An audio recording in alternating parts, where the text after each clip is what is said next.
Budget గురించి మాట్లాడడం అంటే ముఖ్యంగా వామపక్ష పార్టీ ఆధ్వర్యంలో జరుగుతుంది కాబట్టి కొన్ని మౌలికమైన ప్రశ్నలు కూడా అడగవలసిన సందర్భం ఇది. నేను కొంతకాలం పబ్లిక్ ఫైనాన్స్ చెప్పేవాడిని. పబ్లిక్ ఫైనాన్స్ చెప్పినప్పుడు బడ్జెట్ మీద కూడా మాకు ఒక చాప్టర్ ఉంటుంది. పబ్లిక్ ఫైనాన్స్ ఫస్ట్ బుక్ లో budget as an instrument of social change, సామాజిక పరిణామానికి లేదా సామాజిక ఆర్థిక వ్యవస్థ మార్చడానికి బడ్జెట్ ఒక సాధనం. ఆ ఫిలాసఫీ ఏదైతుందో అది మారి ఇవాళ budget as an instrument of social stability, సామాజిక మార్పు కాకుండా సామాజిక వ్యవస్థను ఇలాగే కొనసాగించడానికి సమాజంలో ఎక్కువ ఆర్థిక వ్యవస్థలో డిస్టర్బ్ లేకుండా బడ్జెట్లను తయారు చేస్తున్నారు. దీనివల్ల జరిగిన ప్రమాదం ఏంటంటే అతి సంపన్నులైన వాళ్ళు ఎవరుతున్నారో సంపద పెరుగుతున్నా కూడా సంపదలోంచి కావలసిన వాటా అంటే రాజ్యము తీసుకొని సమాజంలో పేద వర్గాలకి వెనుకబడిన వర్గాలకి ఆ వర్గాల యొక్క సంక్షేమం కానీ లేదా వాళ్ళ జీవితంలో మార్పు తీసుకురావడానికి సంపన్నుల నుంచి ట్యాక్స్ తీసుకోకుండా మీకు రాజ్యము చేయవలసిన పాత్ర ఏముండదు. రాజ్యం చేయవలసిన పని స్టేట్ ఒకవైపు అతి సంపన్నులు కార్పొరేట్, ఇంకొక వైపు పేదవాళ్ళు ఉన్నప్పుడు బడ్జెట్ కేవలం ఏదో అంకెలగాడి కాకుండా పేదల ధనికుల యొక్క సంపదని ఒక వాటాని పేదవాళ్ళకి లేదా పేద వర్గాలకి లేదా సంక్షేమానికి మారుస్తూ ఆర్థిక అసమానతల్ని తగ్గించడానికి అది ఒక సాధన. ఇప్పుడు ఫిలాసఫీ ఆఫ్ బడ్జెట్ మారిపోయి ఆర్థిక వనరులు ఉన్నవాడు చాలా బలమైన వాడు ఇప్పుడు కనుక వాళ్ళు చాలా బలమైన వాళ్ళు కాబట్టి వాళ్ళ మీద ఏ ట్యాక్స్ వేద్దామన్నా రాజ్యానికి ఇప్పుడు భయం. వాళ్ళే రాజ్యాన్ని నడుపుతున్నారు. సంపద పెరిగింది. 40 లక్షల కోట్లు స్వతంత్రం వచ్చినట్టు 300 లక్షల కోట్లు ఇప్పుడు జీడీపీ. 300 లక్షల కోట్ల కేంద్ర ప్రభుత్వం తీసుకునేది ఎంత వాటా? మొత్తంగా కేంద్ర ప్రభుత్వం తీసుకున్న వాటా ఎంత? 20% కంటే ఎక్కువ ఉండదు. మీరు చాలా దేశాల్లో చూస్తే అమెరికాలో 45%, అమెరికాలో 45% కాకుండా క్యాపిటల్ గెయిన్స్ ట్యాక్స్ ఉంది, ఇన్హెరిటెన్స్ ట్యాక్స్ ఉంది అడిషనల్ గా. ప్రభాత్ పట్నాయక్ గారు చాలా కాలంగా ఆర్గ్యూ చేస్తున్నారు 2% క్యాపిటల్ గెయిన్స్ ట్యాక్స్ వేయండి, ఇన్హెరిటెన్స్ ట్యాక్స్ వేయండి, దేశంలో ఆరోగ్యము తర్వాత విద్యను మీరు కంప్లీట్ గా బాధ్యత తీసుకొని నడపచ్చు. మీరు ఎక్కువ అడగడం లేదు, సంపద తీసుకోమని అడగడం లేదు. సంపదలో వాళ్ళకున్న దాంట్లో క్యాపిటల్ గెయిన్స్ ఏవైతున్నాయో దాంట్లో 2% తీసుకోండి అని ఆయన చాలా కాలంగా రాస్తున్నాడు. అదే లేకుండా ఇప్పుడు క్యాపిటల్ గెయిన్స్ ట్యాక్స్ వేస్తే క్యాపిటల్ రాదు, పెట్టుబడి రాదు, పెట్టుబడిన వాళ్ళకి ఇన్సెంటివ్ ఉండదు. ఇది చెప్పి సంపద ముట్టడానికి మనకు సిద్ధంగా లేనప్పుడు ఇంకా budget has no meaning, it has no purpose. అంటే దాని సామాజిక రాజకీయ లక్ష్యం ఏదైతే అది పోయింది. ఇప్పుడు ఏం చేస్తున్నారంటే ఉన్న వాళ్ళకి ట్యాక్సులు వేయకుండా వాళ్ళను మీరు 1971లో ఇందిరాగాంధీ గారు యాంటీ పావర్టీ ప్రోగ్రామ్స్ ఆమె అనౌన్స్ చేసినప్పుడు FICCI federation of Indian commerce chamber of commerce ప్రతి సంవత్సరం తన సంవత్సరంలో వాళ్ళు జరిపే సభకి తప్పకుండా ప్రధానమంత్రి పోతారు. అది ఒక ట్రెడిషన్ గా వస్తున్నది. 1971లో ఇందిరాగాంధీ గారు వెళ్ళినప్పుడు అప్పుడు టాటా లేచి మీరు పేదరికము పోవాలి, పేదరికం పోవాలంటున్నారు, పేదరికం తగ్గించాలంటున్నారు. సంపద లేనప్పుడు పేదరికాన్ని మీరేం పేదరికాన్ని పంచుతారా? ముందు సంపద పెరగాలి కదా అని ఒక ప్రశ్న. ఇది ఇప్పటి కూడా అది అడుగుతారు, సంపద పెరగాలి కదా. ఇందిరాగాంధీ గారు ఆమె ఒక మాట ఏముందంటే ఎంత సంపద పెరిగితే సంపద పంచడానికి మీరు సిద్ధంగా ఉన్నారు? ఎంత సంపద ఏంటంటే దానికి లిమిట్ ఉండాలి కదా. ఏ స్థాయిలో ఈ దేశంలో సంపద నుంచి కొంత తీసుకొని పేదవారికి పోతున్నాం.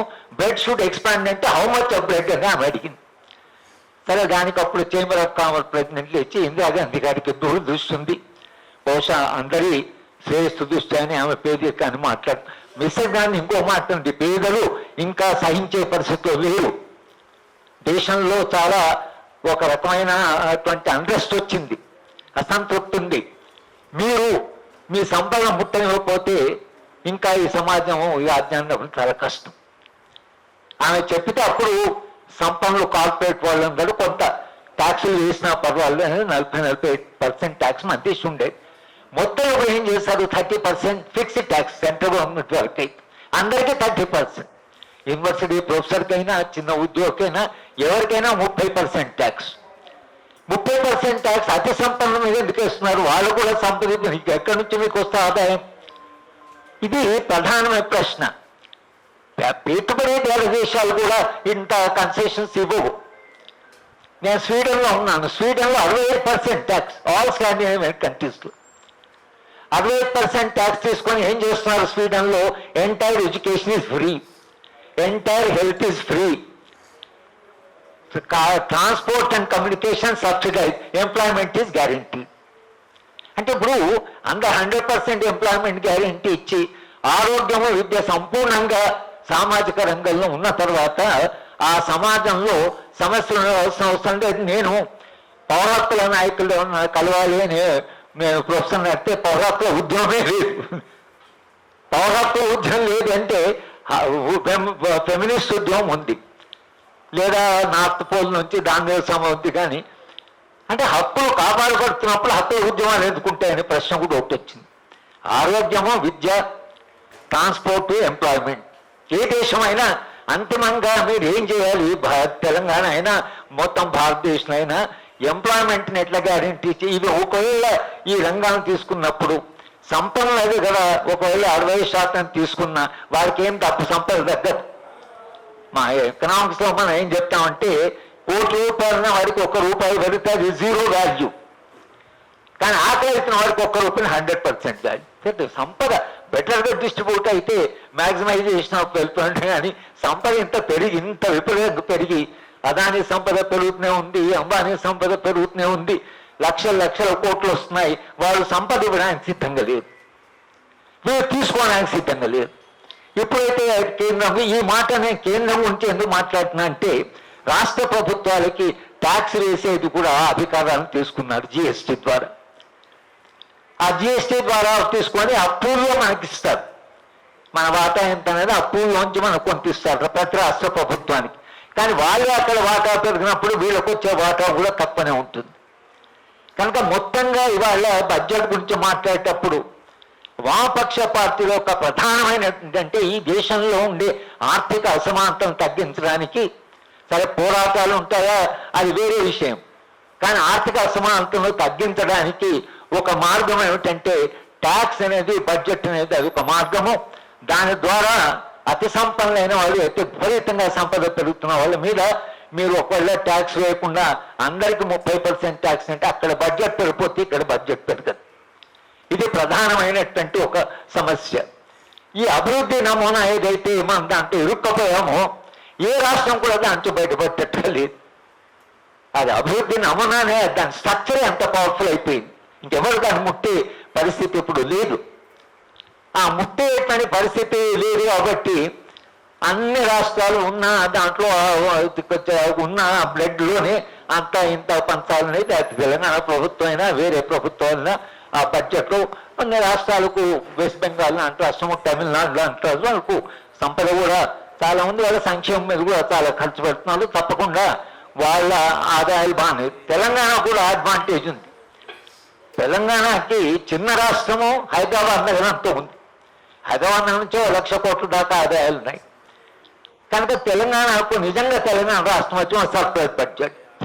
అందరూ చాలా సర్ప్రైజ్ అయ్యే బడ్జెట్. అది చిన్న రాష్ట్రము.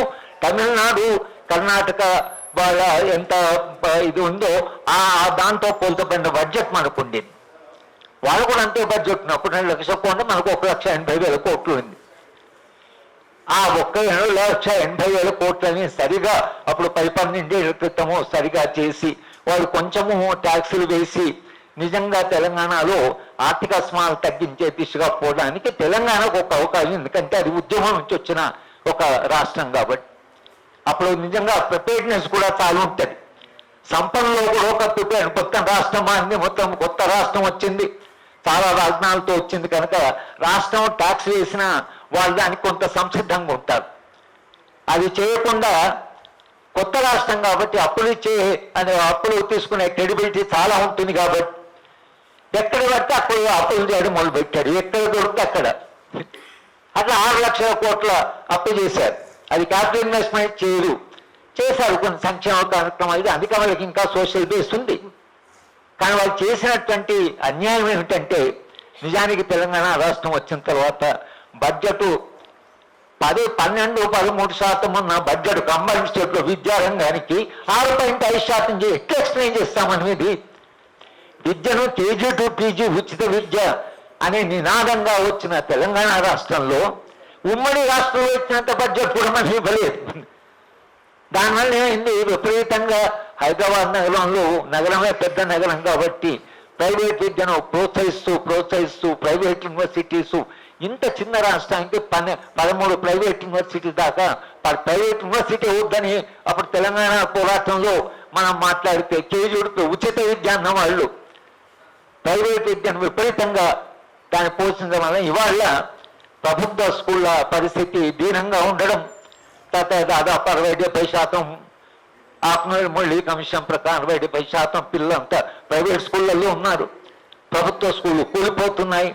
మేము విద్యా పరిరక్షణ గురించి చెప్పి పోయిన సంవత్సరం అయితే మేము అందరం వెళ్ళి ముఖ్యమంత్రి గారు డిప్యూటీ చీఫ్ మినిస్టర్ ఉంటే గంటన్నర మాట్లాడాం, విద్యారంగానికి బడ్జెట్ పెంచండి. తప్పకుండా పెంచామన్నారు. ఎంత పెంచారు? 0.7% పెంచారు. మళ్ళీ పెంచండి ఈసారి 8.4% ఇచ్చారు. ఏం కష్టం వచ్చింది అంటే ఎందుకు ఈ మాట చెప్తున్నా అంటే ఈ సబ్సిడీస్ ఇస్తున్నారు, బస్సులో ఫ్రీ ట్రావెల్, ఎలక్ట్రిసిటీ ఇవి ఇస్తున్నారు. కర్ణాటకలో ఇవి ఇచ్చిన తర్వాత కర్ణాటక టీవీ ఛానల్ వాళ్ళు ఇంటర్వ్యూ చేస్తూ మరి మీకు ఫ్రీ బస్ ట్రావెల్ వచ్చింది కదా, మీకు ఎలక్ట్రిసిటీ సబ్సిడీ ఇచ్చింది కదా అంటే వాళ్ళు అన్నది ఏమిటంటే ఆ మిగిలిన డబ్బులు పిల్లల ఫీజులు కడుతున్నామన్నారు. అంటే వాళ్ళకేం క్వాలిటేటివ్గా జీవితం మారలేదు, పిల్లల ఫీజులు కడుతున్నాయి. ఇక్కడ అంటే పబ్లిక్ ఫండ్ని ప్రైవేట్ వారికి పంపించాం. మీకు ఇక్కడ మీకు సబ్సిడీ ఇస్తే సబ్సిడీ ఇస్తే ప్రైవేట్ స్కూల్కి ఫీజు కడుతున్నారు. మీరు మీ స్కూలే బాగా నడిపితే మీరు బస్సు ఫ్రీ ట్రావెల్ ఇచ్చినా మహిళ అనుకుంటే తమ పిల్లలకు మంచి చదువు రావాలి. కనుక వాళ్ళు తమకు ప్రభుత్వం ద్వారా వచ్చేటువంటి సహాయం కూడా, సంక్షేమం పేరు మీద వచ్చే సహాయాన్ని కూడా ఎవరైనా స్టడీ చేస్తే ఆ మిగిలిన డబ్బులు ఏం చేస్తున్నారంటే వాళ్ళు పిల్లల ఫీజులు కట్టి ఏదో ప్రైవేట్గా వెళ్తే చదువు బాగా వస్తుంది. మీ స్కూల్లో బాగా నడిపితే ఆ మొత్తం డబ్బులు మిగులుతాయి కదా, మీరు ఇచ్చేది నిజమైన సంక్షేమం అవుతుంది కదా, వాళ్ళ జీవన స్థాయి పరిమాణం పెరుగుతుంది కదా. కానీ మీరు ఇచ్చేది ఒకవేళ మీరు ప్రైవేట్ స్కూల్కే ఖర్చు పెడితే ప్రమాణం పెరగదు, జీవన ప్రమాణం పెరగదు. సంక్షేమ యొక్క ఉద్దేశం అంటే ప్రమాణం పెరగాలి, లైఫ్ క్వాలిటీ ఆఫ్ లైఫ్ కొంత స్టాండ్ ఆఫ్ లివింగ్ పెరగాలి. ఆ స్టాండ్ ఆఫ్ లివింగ్ పెరగకుండా మీరు ఈ పని చేయడం వలన మీకు జరిగిన నష్టం ఏంటంటే ఎక్కడ పెట్టాలి, విద్యారంగానికి పెట్టాలి అంటే రాజస్థాన్ లాంటి స్టేట్ కూడా 21% ఖర్చు పెడుతున్నారు. ఢిల్లీ అయితే 24%, కేరళ 23%. ఇవాళ కేరళలో మానవ అభివృద్ధి జరిగింది. మీరు ఏ హాస్పిటల్ పోండి నర్సులు అంతా కేరళ, ఏ స్కూల్ పోండి టీచర్స్ అంతా కేరళ. పెద్ద డిమాండ్ కేరళ టీచర్లు, కేరళ ఎందుకు? వాళ్ళు ఇచ్చిన విద్య ఏదైతుందో చాలా విస్తృతంగా పేద వర్గాలకు చదువు చెప్పడం వలన ఇవాళ దేశవ్యాప్తంగా ఆ మ్యాన్ పవర్కు డిమాండ్ ఉంది.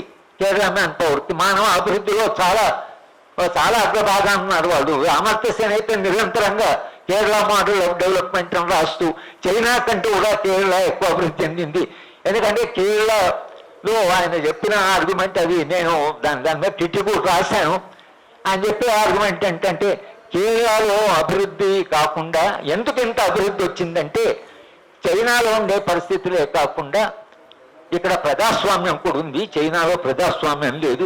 అందుకనే కేరళ చైనా కంటే కొంచెం ముందు పోయిందని రాశాడు. అది మీరు ఏం రాసినా కేరళ అభివృద్ధికి విద్యారంగంలో వాళ్ళు పెట్టినటువంటి ఖర్చు, వాళ్ళు 23% నిరంతరంగా ఖర్చు పెట్టి వాళ్ళ మ్యాన్ పవర్ని ఎడ్యుకేట్ చేశారు అనేటువంటి విషయం ఏదైతుందో అది ఎందుకు ఎవరికి అర్థం కాదు. మనం ఏం చూసి ఆ రాష్ట్రాన్ని పంపుతున్నారు, ఈ రాష్ట్రాన్ని పంపుతున్నారు. బ్రెజిల్కు పంపారు ఆఫీసర్లని, మన ఈ కాంగ్రెస్ పార్టీ వాళ్ళు బ్రెజిల్కు పంపి ఆఫీసర్లు ఎవరిని అడిగినా మా ఊరికి మా స్కూల్కి రావాలని పిలిస్తే commissioner school education, commissioner intermediate education, commissioner secretary ఎవరు దొరికినా సరే మేము బ్రెజిల్ పోతున్నాం, 15 రోజుల తర్వాత అందరూ బ్రెజిల్. ఎందుకు పోతున్నారు బ్రెజిల్కు అంటే బ్రెజిల్ చూసి రమ్మని పంపించారు. వాళ్ళు వచ్చిన తర్వాత నేను కమిషనర్ గారిని కలిసి ఏం చూశారు బ్రెజిల్లో అంటే బ్రెజిల్లో విద్యారంగానికి 24% నేషనల్ బడ్జెట్, మనది 3%. వాళ్ళు 24% ఇచ్చే బ్రెజిల్ అది అభివృద్ధి చెందింది బీజేపీ పోయి మనం చూస్తున్నాం. ఏం చూడాలి అక్కడ? మీ విద్యారంగాన్ని పోయి చూసి వచ్చారు 24%. మీరు మళ్ళీ 8% ఇచ్చారు కదా మీరు.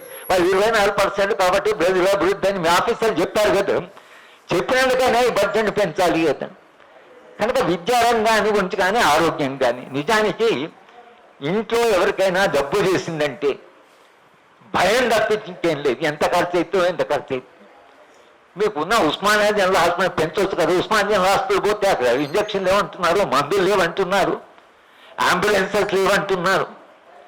ఎందుకు మన ఉస్మానియా జనరల్ అట్లా పార్ట్ చేయాలి? ఉస్మానియా జనరల్ 1956లో అది ఎంత గొప్ప హాస్పిటల్, ప్రఖ్యాతమైన డాక్టర్స్ అంతా ఉస్మానియా జనరల్ హాస్పిటల్ ఉండేవాడు.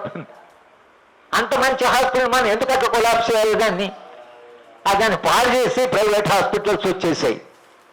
ప్రైవేట్ హాస్పిటల్స్ అంటే ఇప్పుడు మళ్ళీ ఏంటి, ప్రైవేట్ హాస్పిటల్ పోతే బాగుతుంది, ఉస్మానియా హాస్పిటల్ పోతే బాగాలేదండి. ఉస్మానియా హాస్పిటల్ అడిగితే అది లేదు, ఇది లేదు, మందులు లేవు, బడ్జెట్ లేదు. నిమ్స్ హాస్పిటల్ పోతే ఆయన డైరెక్ట్ గా చెప్తున్నారు, సార్ 800 కోట్లు ఇస్తారు, 600 కోట్లు ఇస్తే క్వాలిటీ కార్పొరేట్ హెల్త్ ఎట్లనో మేము ఫ్రీగా ఎవరికైనా ఫ్రీగా చేస్తాం. All India institute of medical science స్థాయిలో మేము నడపగలం, కానీ 600 కోట్లు చేయండి. అసలు ఆరోగ్య రంగానికి మీరు ఎందుకు అలా చేయాలని ఈ 2 రంగాల్ని ప్రధానంగా ఎందుకు ప్రస్తావిస్తున్నామంటే ఈ 2 రంగాలను మీరు చూడగలిగితే మిగతా సంక్షేమ రంగాలు ఏవైతున్నాయో ఆ సంక్షేమ రంగాల మీద ఇంత బరువు పడడానికి అవసరం లేదు. ఎందుకంటే ఈ 2 మనిషి యొక్క ప్రత్యేక అవసరాలుగా మారింది. ఇవాళ ఎవరు ఏ ఫ్యామిలీ బడ్జెట్ అయినా విద్య, ఆరోగ్యం వీటి మీదే ఖర్చు పెడుతున్నారు. ఈ వీటి మీదనే ఖర్చు పెడుతున్నారు. మనం ఆ ఖర్చును దృష్టిలో పెట్టుకోకుండా ఆ ఖర్చు వాళ్ళకి తగ్గిస్తే, మీరు వెల్ఫేర్ మీద తగ్గించినా వాళ్ళ జీవితం బాగానే ఉంటుంది. ఇది ప్రధానంగా రైతాంగం కూడా. ఎవరైనా రైతు ఊళ్ళో దెబ్బడ్డా అంటే అసలు ఊళ్ళో హాస్పిటల్ లేదు, దగ్గర హాస్పిటల్ లేదు, అక్కడ నుంచి హైదరాబాద్కు తీసుకొని రావాలి, హైదరాబాద్ తీసుకోండి, ఖర్చు ఇక్కడికి వచ్చిన తర్వాత ఎక్కడో అన్నా తెలియదు. ప్రైవేట్ హాస్పిటల్ పోతే ఇంకా మునిగినట్లే, మళ్ళీ జీవితంలో తేరుకోలేని అప్పు జరుగుతున్నది. అయినా మనం కార్పొరేట్ హాస్పిటల్ని ఎంకరేజ్ చేస్తున్నాం, అయినా మనం కార్పొరేట్. ఇప్పుడు విద్యారంగంలో హై స్కూల్ కాదు, యూనివర్సిటీలో కాకుండా యునైటెడ్ కింగ్డమ్ వాళ్ళు 8 స్కూళ్ళని తెలంగాణలో పెడతారు. స్కూల్ విద్యకి ఫారెన్ వచ్చి అమెరికా, లండన్ వాళ్ళు వచ్చి ఇక్కడ స్కూల్ నడపాలా? మేమందరం ఈ స్కూల్లో, మా స్కూల్లో మా ఊళ్ళో చదువుకున్నాం, తెలుగులోనే చదువుకున్నాం, బతికాం కదా, సిస్టంలో సర్వైవ్ అయినాం కదా, కాంపీట్ చేయగలిగాం కదా, విదేశాలకు వెళ్ళి లెక్చర్స్ ఇచ్చాం కదా, మరి మా విద్య బాగానే ఉండింది కదా, ఉస్మాన్ యూనివర్సిటీ చాలా బాగానే ఉండింది కదా. ఎందుకు పాటు చేశారు? పార్టీ ఉన్నతండి అని కేసీఆర్ దగ్గరికి వెళ్ళి ఐఐఎస్ఎల్ ఉస్మాన్ యూనివర్సిటీకి పూర్వ వైభవం తీసుకురావండి అది చెప్పినా కూడా మన తెలంగాణ ఉద్యమకాలను అంటే ఆయనకు అసలు విద్య గురించి పట్టలేదు, ఉస్మాన్ యూనివర్సిటీ పట్టలేదు, రిక్రూట్మెంట్ లేదు. ఇవాళ ఈ విశ్వవిద్యాలయం బాగుంటుందంటే పోనీ కాంగ్రెస్ వాళ్ళు వచ్చినప్పుడైనా ముఖ్యమంత్రి అధిపి చెప్పినా ఆయన కూడా చేస్తామని అంటున్నారు. కానీ వాళ్ళు మొదటి సంవత్సరంలోనే విద్యారంగానికి ముఖ్యంగా విశ్వవిద్యాలయాలు వాటిని కాపాడుకొని ఉంటే వాటికి నాణ్యమైన విద్య ఇవ్వాలంటే.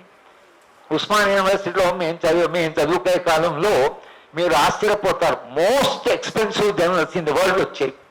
ప్రపంచంలో అతి ఖరీదైన international review royal institute general, public administration review, general of administration overseas, ఇవి ఫారెన్ యూనివర్సిటీలో ఉంటాయి. ఈ జర్నల్స్ అన్ని ఉస్మాన్ యూనివర్సిటీలు ఉంటాయి. ఇప్పుడు ఉస్మాన్ యూనివర్సిటీ లైబ్రరీ టేబుల్ ఇస్తే 3 పనికిరాని జర్నల్స్ ఉంటాయి, అవి కూడా ఇక్కడ లోకల్ జర్నల్స్. ఏమైంది? ఆ జర్నల్స్ అన్ని ఎక్కడ పోయాయి, ఎందుకు అవుతారు అంటే అంత క్వాలిటీగా నడిపినటువంటి ఉస్మాన్ యూనివర్సిటీని ఎందుకు ఇంత దయనీయంగా మార్చాం?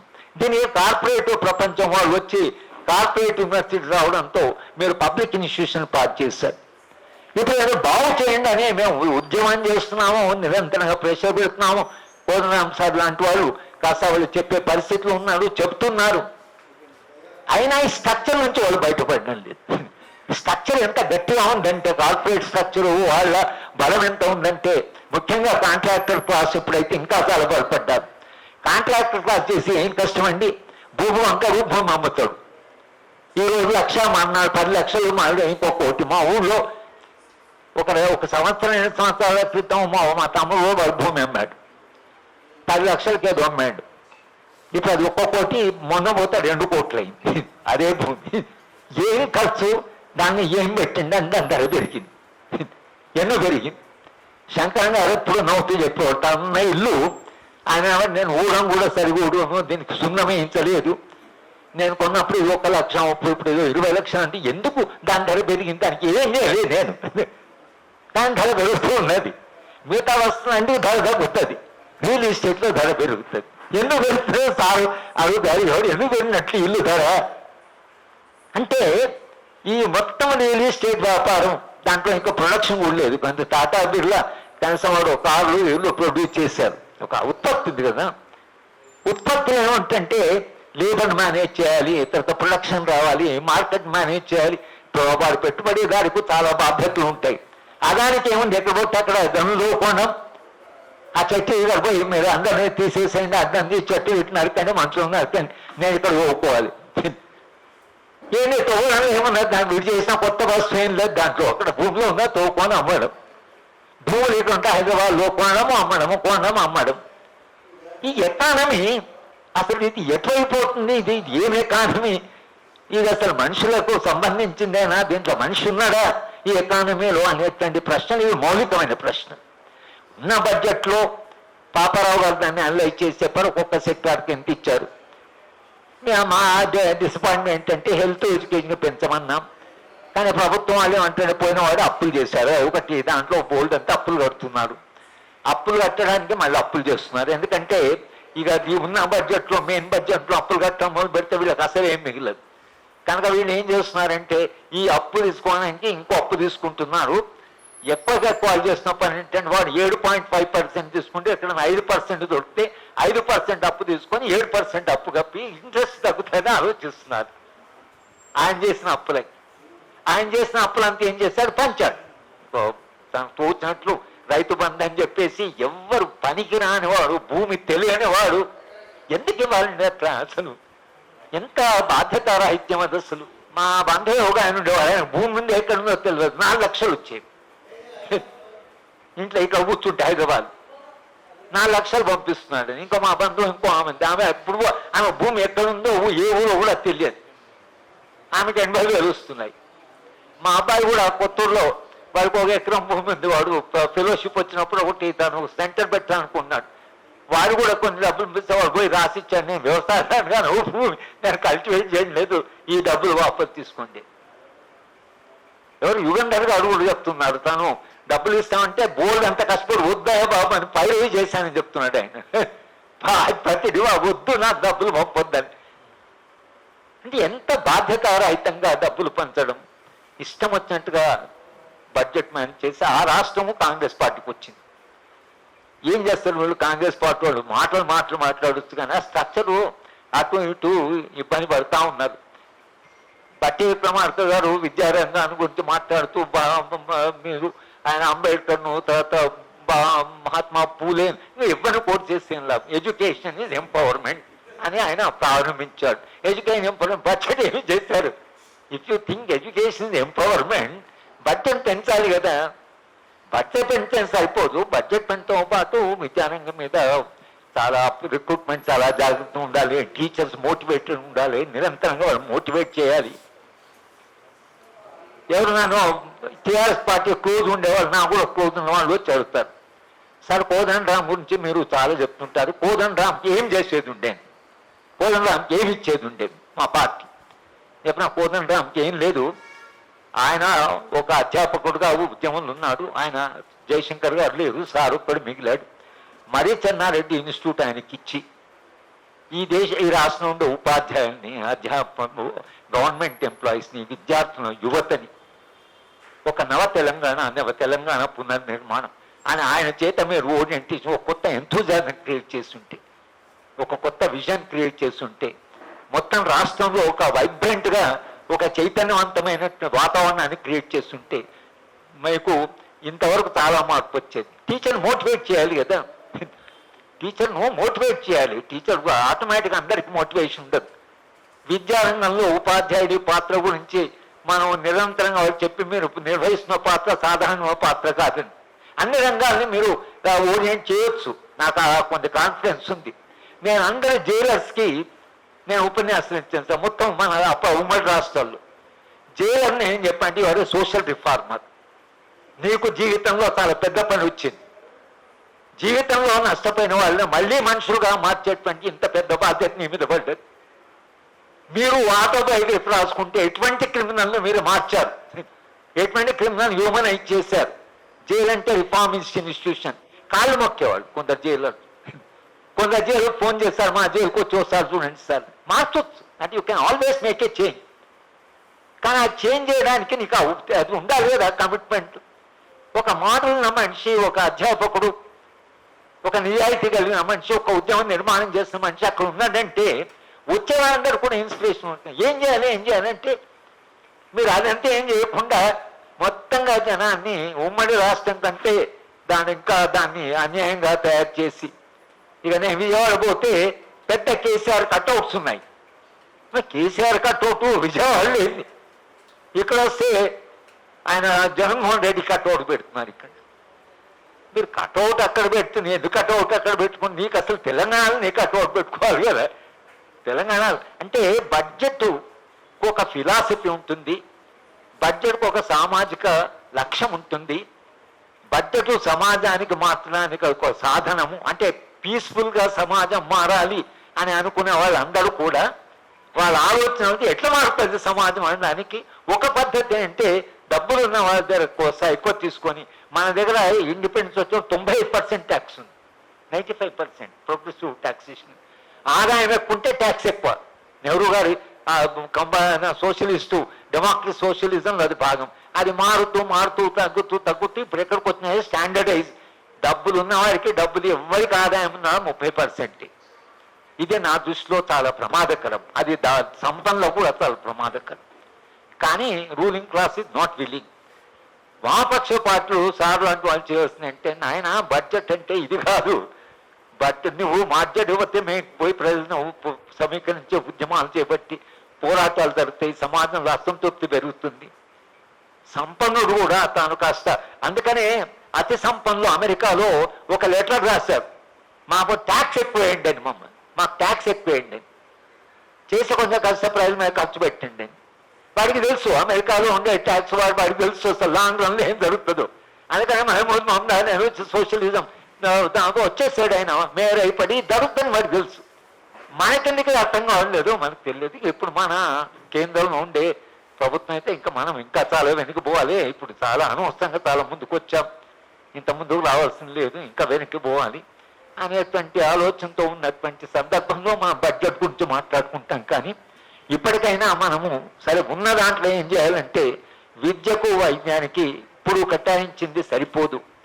ప్రభుత్వం అయినా రివైజ్ చేసే బడ్జెట్ను ఈ 2 సెక్షన్లు పెడితే మిగతా సంక్షేమం మీద ఖర్చు పెట్టేది తగ్గించినా ప్రజల జీవన ప్రమాణం పెరుగుతుంది అనేటువంటి ఒక విషయం ఈ సందర్భంలో చెప్తూ నాకే అవకాశం ఇచ్చిన మిత్రులందరూ కూడా నేను ధన్యవాదాలు.